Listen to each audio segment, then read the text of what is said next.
আজকে আপনাদের সঙ্গে শেয়ার করব ডিম ভর্তার রেসিপি। আর এই ডিম ভর্তাটা কিন্তু অন্যান্য ডিম ভর্তার থেকে একেবারেই আলাদা। তো পুরো রেসিপিটা দেখতে হলে সাথে থাকতে হবে যে আমি এই ভর্তাতে কি কি ব্যবহার করেছি।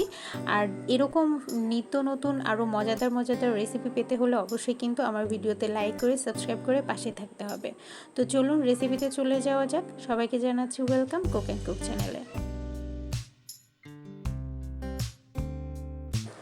শুরুতেই এখানে আমি চুলায় প্যান বসিয়ে দিয়েছি, আর এখানে আমি দিয়ে দিচ্ছি 1 টেবিল চামচের মতো সয়াবিন তেল।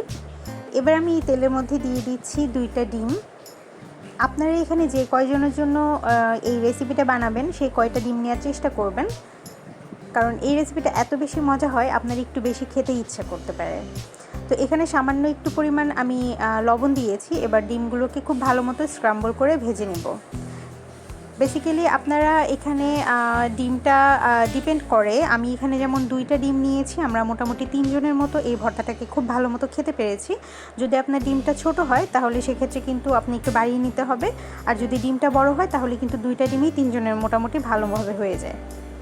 তো ডিমগুলোকে কিন্তু আমি খুব বেশি কড়া ভাজি করব না, এগুলোকে জাস্ট একটুখানি কাঁচা ভাবটা চলে যাওয়া পর্যন্ত আমি অপেক্ষা করি। এবার ডিমগুলোকে আমি তুলে নিচ্ছি।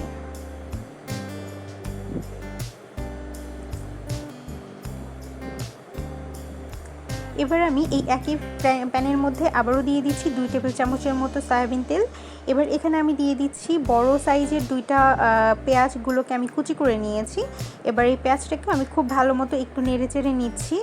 জাস্ট এটাকে আমি খুব বেশি কড়া ভাজি করব না, কোনো রকম পেঁয়াজটার কাঁচা ভাবটা চলে গেলে একটু সফট হয়ে আসা পর্যন্ত অপেক্ষা করব। এরপর আমি এই পেঁয়াজগুলোকেও তুলে নিব। তো আমার পেঁয়াজটাও ভাজা শেষ।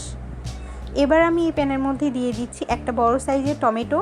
আর টমেটোকে আমি এভাবে ছোট করে মানে কুচি করে কেটে নিয়েছি। আর সাথে দিয়ে দিচ্ছি 2টা কাঁচামরিচ, সেগুলোকে আমি কুচি করে কেটে নিয়েছি। এখনকার টমেটো যেহেতু সেদ্ধ হতে চায় না, তো একটু সময় লাগবে, এজন্যই কিন্তু আমি এভাবে ছোট ছোট টুকরো করে কেটে নিয়েছি। তো টমেটোগুলো সফট হয়ে আসছে, এরপর আমি টমেটোগুলোকেও উঠিয়ে নিলাম। তো এখানে আমি সব কিছু নিয়ে নিয়েছি, আর এখানে আমি 3টা শুকনো মরিচ নিয়েছি, আর মরিচগুলোকেও খুব ভালো মতো টেলে নিয়েছি। এবার আমি স্বাদ মতো লবণ দিয়ে এবার সব কিছুকে একসাথে খুব ভালো মতো ভর্তা করে নিব।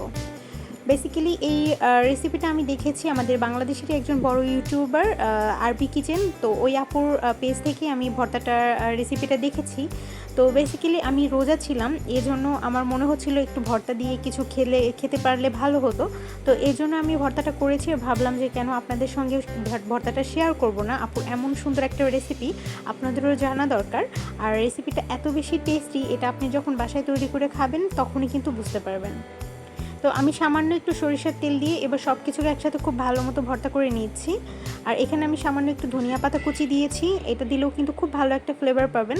আর টমেটোগুলো কিন্তু একদম গলে গিয়েছে। আর এই যে আমি এবার ডিমগুলো দিয়ে সব কিছু একসাথে মাখিয়ে নিচ্ছি। ডিমটাকে কিন্তু আমি খুব বেশি হাত দিয়ে চটকে নেব না, এরকমই একটু আস্তে আস্তেও থাকবে, তাহলে কিন্তু আপনার ভর্তাটা খেতে বেশ দারুণ লাগবে। তো ফাইনালি আমার ভর্তা কিন্তু একেবারেই রেডি।